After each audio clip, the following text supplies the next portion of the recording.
ஒரு கிராமத்துல நல்ல வாழ்க்கை போயிட்டு இருக்குன்னு வச்சுக்கோங்களேன். ஒருத்தருக்கு ஒருத்தரை கண்டிப்பா தெரிஞ்சிருக்கும். உறவு முறையும் ஸ்ட்ராங்கா இருக்கும். ஏன்னா பாதி பேர் நம்ம சொந்தக்காரங்களா தான் இருப்பாங்க கிராமத்துல, மீதி பேர் தெரிஞ்சவங்களா தான் இருப்பாங்க. ஆனா ஒரு குடும்பத்தோட அமைதி ஒரு வாட்டி இல்ல 2 வாட்டி செதஞ்சு போனா எப்படி இருக்கும்? ஒரு குடும்பம் நியாயத்துக்காக போராடுறது அவங்க உசுருக்காக போராடுற நிலைமையா மாறி கடைசியில பரிதாபமா தோத்து போனா எப்படி இருக்கும்? இது ஏதோ வேற நாட்டுல நடந்த கதை இல்ல, நம்ம பக்கத்து ஸ்டேட்டான கேரளால நடந்த உண்மை சம்பவம். நம்ம நீதி அமைப்புல இருக்கிற ஓட்டைய வச்சு ஒரு தடவை இல்ல அவனோட படிய 2 தடவை தீர்த்திருக்கான். இந்த வழக்கு மொத்த நாட்டையுமே உலுக்கி எடுத்துடுங்க. சுஜிதா, அவங்க கணவர் சுதாகரன், அவங்க மாமியார் லட்சுமி, இவங்க 3 பேருமே கொடூரமான முறையில கொல்லப்பட்டிருக்காங்க. 2019 நடந்த முதல் கொலையில இருந்து 2025 நடந்த 2 கொலை வரைக்கும் ஒண்ணு விடாம பார்க்க போறோம். கொலையாளி யாரு, ஏன் செஞ்சான், என்ன நடந்துச்சு, எல்லா கேள்விக்குமே பதில தேடுவோம். தயாரா இருங்க. இந்த வழக்கு அமைதி எப்படி பயங்கரமான கொடூரமா மாறுது அப்படின்னு காட்டும்.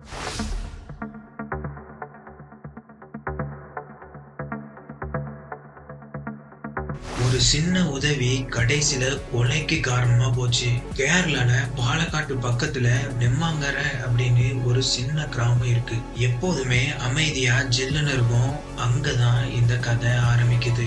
சஜிதான்னு ஒரு அக்கா, வீட்டு உள்ள நல்ல மனைவி, நல்ல மருமக, 2 பிள்ளைகளுக்கு நல்ல அம்மா. ஊர்லயும் 4 பேர் மதிக்கிற மாதிரி நல்லவங்களா இருந்திருக்காங்க. யாருக்கு என்ன உதவினாலும் இவங்க தயங்காம செய்வாங்களாம். அந்த உதவிதான் இவங்களுக்கு ஆபத்தா நிக்க போகுதுன்னு அப்ப அவங்களுக்கு தெரியல.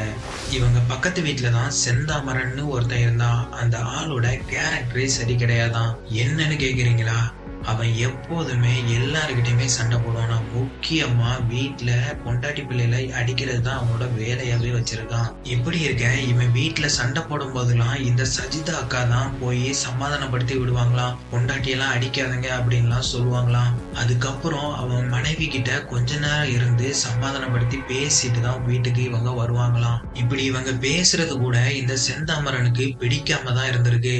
அவங்க வரும்போதெல்லாம் இவங்களை திட்டிக்கிட்டே தான் இருப்பானா. பட் அவங்க அத கொஞ்சம் கூட கேர் பண்ணாம அவங்க ஒய்ஃப் கிட்ட போய் சமாதானப்படுத்திக்கிட்டே இருப்பாங்களாம். இந்த செந்தாமரனோட மனைவி ஒரு முடிவு எடுக்காங்க. இனிமேல் இவன் கூட வாழ முடியாது அப்படிங்கிற ஒரு முடிவு தான். சோ அதனால அவங்க என்ன பண்றாங்கன்னா, இவனை விட்டுட்டு இவங்க பிள்ளைய கூட்டிட்டு இவங்க வெளியே போயிடுறாங்க.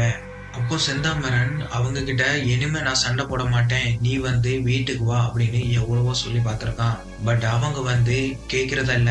ஏன்னா இவன் இப்படி நிறைய தடவை அவங்கள கூட்டு திரும்ப திரும்ப அவங்கள அடிச்சிருக்கான். சோ அதனால இனிமே நான் உன் கூட வாழ முடியாது, நீ போயிட்டு வா அப்படின்னு சொல்லி அவங்க அனுப்பியிருக்காங்க. இந்த சமயத்துல இந்த செந்தாமரனுக்கு என்ன தோணி இருக்குன்னா, நம்ம பொண்டாட்டிய தூண்டி விட்டதே இந்த சஜிதாவா தான் இருக்கணும் அப்படின்னு அவன் மனசுல நினைக்கிறான். அத ஆழமாவும் பதிக்கிறான். இதனால இவன் சஜிதாவை பார்க்கும் போதெல்லாம் முறைக்கிறது, அவங்கள பார்த்து ஏதாவது திட்டுறது அப்படிங்கிறத வழக்கமாவே வச்சிருக்கான். அது மட்டும் இல்லாம உன்னோட சாவு என் கையில தான் அப்படின்னு அவங்க கிட்ட சொல்லிக்கிட்டே இருந்திருக்கான். பட் இந்த சஜிதா அமைதியா போயிருக்காங்க. இவன் என்ன சொன்னாலும் இவங்க பதில் சொல்லாம அமைதியாவே இருந்திருக்காங்க. இதனால இவனுக்கு கோபம் அதிகமாகுது. இவன் என்ன முடிவு எடுக்கிறான் அப்படின்னா, இவங்களை கண்டிப்பா கொன்றணும் அப்படிங்கிற ஒரு முடிவு எடுக்கிறான். அதுக்காக தக்க சமயத்துக்காக வெயிட் பண்ணிக்கிட்டே இருந்திருக்கான். இவங்க எப்போ வெளியே வராங்க போறாங்க அப்படிங்கிறத நோட் பண்ணிக்கிட்டே இருந்திருக்கான். அப்படி ஒரு நாள் வருது. ஆகஸ்ட் 31 2019. இந்த அக்கா வீட்டுல தனியா இருக்காங்க. இவங்க 2 பிள்ளைகளும் ஸ்கூலுக்கு போயிடுறாங்க. இவங்க ஹஸ்பண்டும் மாமியாரும் வெளியே ஒரு வேலைக்காக வெளியே போயிடுறாங்க. இந்த அக்கா மட்டும் தனியா வீட்டுல இருந்திருக்காங்க. இப்படி ஒரு நேரத்துக்காக தான் செந்தாமரன் வெயிட் பண்ணிட்டே இருந்தான். அன்னைக்கு யாருமே இல்லைன்னு தெரிஞ்ச உடனே இவன் அவங்க வீட்டுக்குள்ள போறான். அந்த அக்கா இவனை பார்த்த உடனே காப்பாத்துங்க காப்பாத்துங்கன்னு கத்துறாங்க. பட் உடனே இவன் பக்கத்திலேயே போய் அவங்க கழுத்திலேயே வெட்டிடுறான். கழுத்துல வெட்டினதுனால அவங்களால எந்த ஒரு சத்தமும் போட முடியல. அதனாலயே இவன் திரும்ப திரும்ப அவங்க உடம்புல மாறி மாறி வெட்டுறான். அவங்க சாகுற வரைக்கும் அங்கேயே வெயிட் பண்ணி பார்த்துக்கிட்டு இருக்கான்.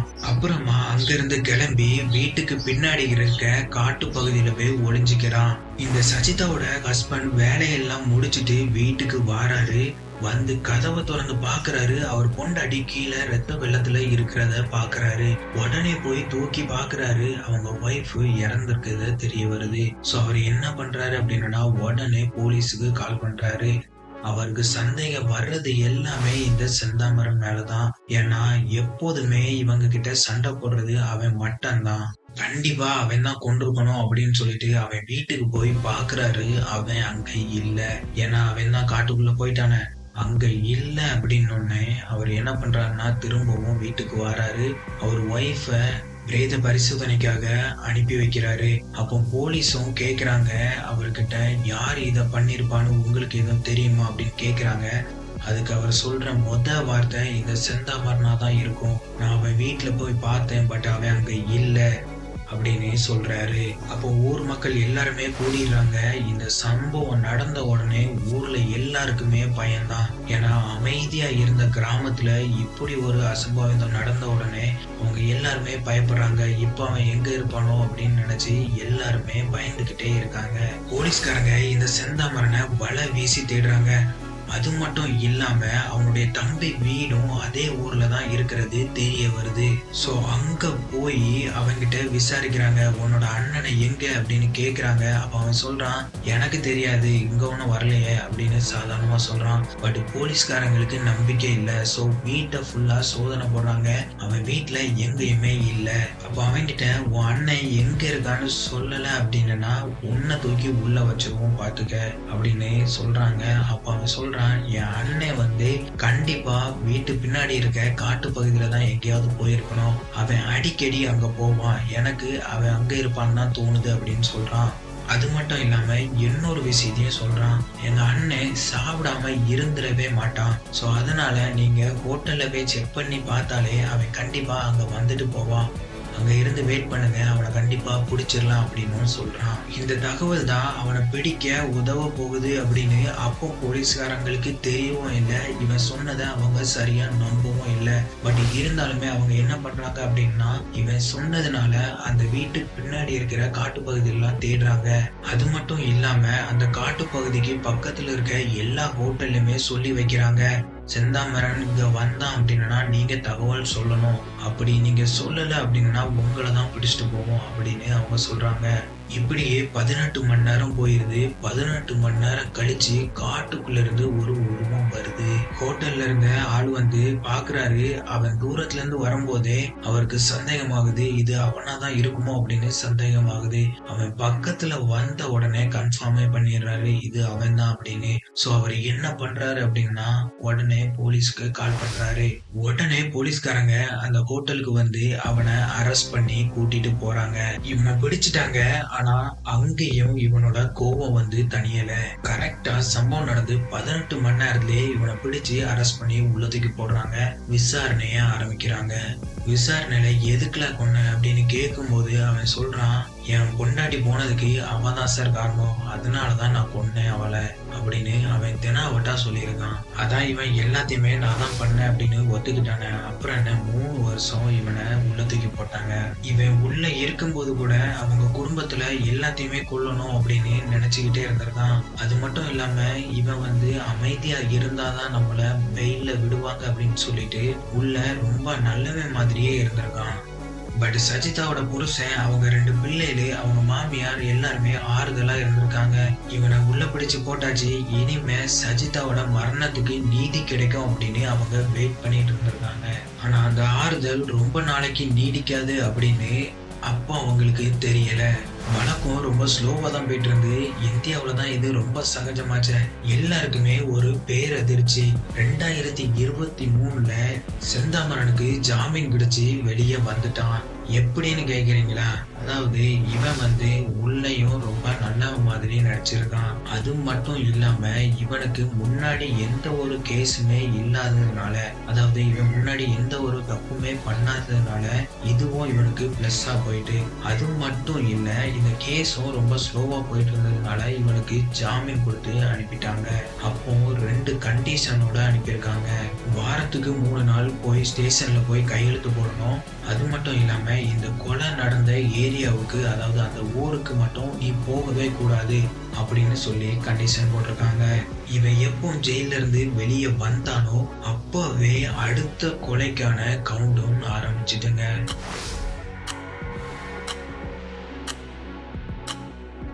இப்படி இருக்க 1 வருஷம் போயிருதுங்க. இவனும் ஸ்டேஷனுக்கு கரெக்டா போய் கையெழுத்து போட்டிருக்கான். அவனோட ஊருக்கும் போகாமையே இருந்திருக்கான். சோ இதனால ஒரு கண்டிஷனை இவன் இதுல இருந்து எடுத்துடுறாங்க. அது என்னன்னு கேக்குறீங்களா? அதாவது இவனோட ஊருக்கு இவன் போகலாம் அப்படின்னு சொல்லிட்டாங்க. அப்புறம் என்ன, அவன் நெம்மரா கிராமத்துக்கு திரும்பவும் போயிட்டான். அந்த ஊர்ல எல்லாருக்குமே பேர் அதிர்ச்சி தான். என்னடா இவன் கொலைய பண்ணிட்டு வந்து இவ்வளவு சுதந்திரமா சுத்துறானே அப்படின்னு ஊர் மக்கள் எல்லாருமே நினைச்சிருக்காங்க. அது மட்டும் இல்லாம இந்த சஜிதா குடும்பத்துல எல்லாருமே பயந்து போய் இருந்திருக்காங்க. இனிமையும் நம்ம குடும்பத்துல யாரையும் இழந்துடக்கூடாது அப்படிங்கிறதுக்காக அவங்க பயத்திலேயே இருந்திருக்காங்க. எங்க போனாலுமே பயம்தான். ஏன்னா இவன் அவங்க வீட்டை திரும்பவும் சுத்தி சுத்தி வந்திருக்கான். அது மட்டும் இல்லாம இந்த சுதாகரனை பார்த்தாலே இவன் முறைச்சுக்கிட்டே இருந்திருக்கான். சோ அதனால இந்த சுதாகரன் என்ன பண்ணிருக்காரு அப்படின்னா திரும்பவும் போலீஸ் ஸ்டேஷன்ல போய் கம்ப்ளைண்ட் பண்ணிருக்காரு. எனக்கு எங்க வீட்டுல இருக்கவே பயமா இருக்கு, இவன் எங்க வீட்டையே சுத்தி சுத்தி வரான் சார் அப்படின்னு கம்ப்ளைண்ட் பண்ணிருக்காரு. பட் அவங்க என்ன பண்ணிருக்காங்கன்னா, சார் அப்படிலாம் ஒண்ணும் பண்ண மாட்டான் சார், எல்லாமே அவன் மாறிட்டான், நீங்க வீட்டுக்கு போங்க அப்படின்னு சொல்லி அசால்ட்டா சொல்லி அனுப்பியிருக்காங்க. சுதாகரன் இத கேட்டு மனசுடைஞ்சுதான் அவர் வீட்டுக்கு வந்திருக்காரு. பட் அங்கேயும் அவருக்கு பெரிய சோதனை. இவன் கத்தியெல்லாம் எடுத்து காட்டிக்கிட்டே இருந்திருக்கான். அவங்க முன்னாடி எடுத்து காட்டி பயம் காட்டிக்கிட்டே இருந்திருக்கான். சோ அப்பவும் அவர் போலீஸுக்கு சொல்லியிருக்காரு. பட் அவங்க எந்த ஒரு ஆக்ஷனுமே எடுக்கல. இப்படி இருக்கதான் நினைச்சு கூட பார்க்க முடியாது நடந்துச்சு. அந்த குடும்பத்தோட பயம் அப்படியே உண்மையா மாறுச்சு. அது ஒரு கொடூரமான நாள். ஜனவரி 27, 2025 கேரள மக்களுக்கே ஒரு கரும்புள்ளியா அமைஞ்ச நாள். அன்னைக்கு சுதாகரனும் அவங்க அம்மாவும் பேங்குக்கு போறதுக்காக வெளியே வராங்க. இந்த செந்தாமரன் வெளியே வெயிட் பண்ணிக்கிட்டே இருந்திருக்கான், கையில அருவாவை வச்சுட்டு. அவங்க வெளியே வர்றவும் கரெக்டா அவங்க கழுத்துலயே தான் வெட்டுறான். சுதாகரன் அப்படி பைக்கோட சாஞ்சி விழுறாரு. அவங்க அம்மாவும் கீழே விழுறாங்க. சோ உடனே இவன் ஓடி போய் சுதாகரனை மாத்தி மாத்தி வெட்டுறான். அப்போ அவங்க அம்மா தடுக்க முயற்சி பண்றாங்க, இவங்களையும் சேர்த்து வெட்டுறான். அப்போ மட்டுமே இந்த அம்மா மேல 18 வெட்டு விழுந்திருக்கு. சோ அப்போ கொஞ்சம் யோசித்து பாருங்க எவ்வளவு கொடூரமா வெட்டியிருப்பான் அப்படின்னு. இவங்க அலர்ன சத்தத்தை கேட்டு ஊர் மக்கள் எல்லாருமே ஓடி வராங்க. பாக்குறாங்க அவங்க 2 பேரும் ரத்த வெள்ளத்துல மிதந்துட்டு இருக்காங்க. அப்போ உடனே ஆம்புலன்ஸ்க்கு கால் பண்றாங்க. ஆம்புலன்ஸும் வருது. அவங்க அம்மா மட்டும் தான் அப்போ உயிரோட இருக்காங்க. சோ அவங்கள ஆம்புலன்ஸ் ஏத்திட்டு போறாங்க. போற வழியில அவங்க இறந்துடுறாங்க. யார் இதை செஞ்சிருப்பா அப்படின்னு ஊர் மக்களுக்கு அப்பவே தெரிஞ்சுட்டு செந்தாமரம் தான் அப்படின்னு. உடனே அந்த ஊர்ல உள்ள மக்கள் எல்லாருமே சேர்ந்து போராட்டம் பண்றாங்க. ஒரு குடும்பத்தை மொத்தமா காலி பண்ணிட்டானே, ஒரு 2 பிள்ளைகளை அனாதையா ஆக்கிட்டானே அப்படின்னு சொல்லிட்டு எல்லாருமே போராட்டம் பண்றாங்க. அது மட்டும் இல்லாம இவங்க போலீஸ்ல போய் சொல்லியும் போலீஸ்காரங்க எந்த ஒரு ஆக்ஷனுமே எடுக்கல அப்படின்னும் போராட்டம் பண்றாங்க. சோ கவர்மெண்ட் சைட்ல இருந்து என்ன பண்றாங்கன்னா அந்த ஸ்டேஷன்ல உள்ள எஸ்ஐ சஸ்பெண்ட் பண்றாங்க. அது மட்டும் இல்லாம அவனை ஒரு தனிப்படை அமைச்சு தேடுறாங்க. அந்த காட்டுல உள்ள எல்லா இடத்துலயுமே தேடுறாங்க. பட் அவனை எங்கேயுமே கண்டுபிடிக்க முடியல. சோ அவங்க என்ன பண்றாங்க அப்படின்னா ஃபர்ஸ்ட் இருந்த மாதிரியே ஹோட்டல்ல எல்லா இடத்துலயும் சொல்றாங்க.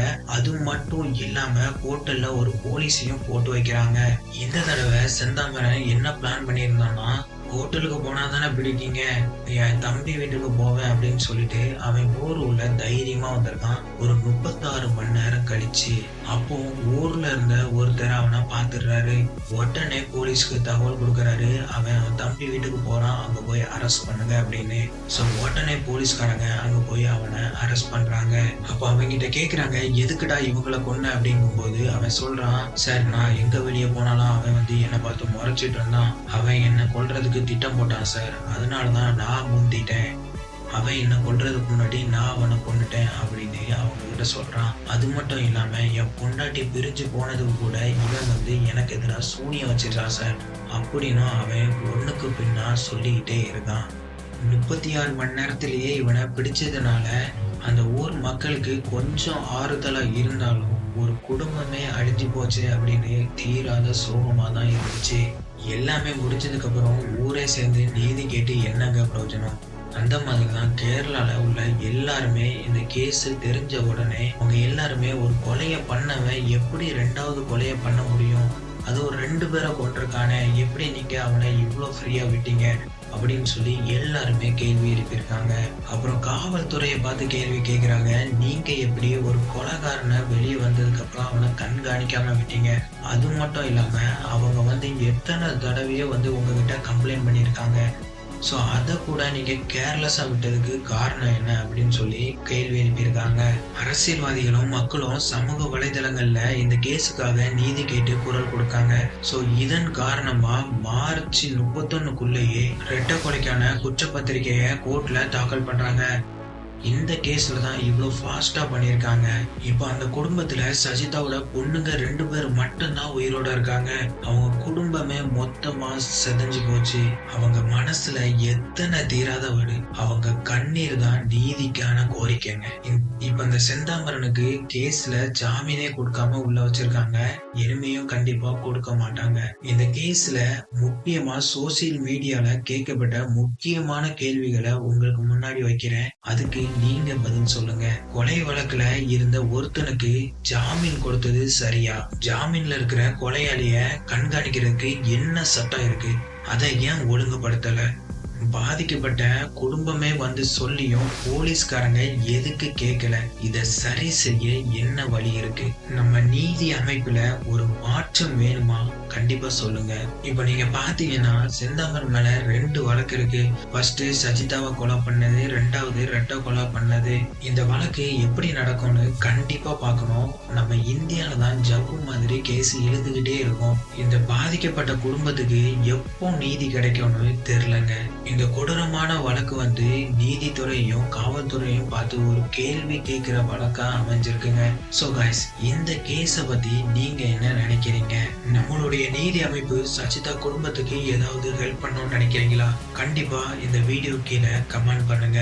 அப்புறம் இந்த வழக்க பத்தி உங்களுக்கு முழுசா தெரிஞ்சிட்டுனா இந்த வீடியோக்கு லைக் போட்டுட்டு நம்ம சேனலை சப்ஸ்கிரைப் பண்ணுங்க. அப்படியே அந்த பெல் ஐக்கானையும் அமைக்கிறீங்க. அப்பதான் அடுத்தடுத்த உண்மை சம்பவங்களை நீங்க மிஸ் பண்ணாம பாப்பீங்க. எல்லாருக்குமே நன்றி. அடுத்த தடவை நம்ம பார்ப்போம். பத்திரமா இருங்க. தகவலை தெரிஞ்சுக்கோங்க.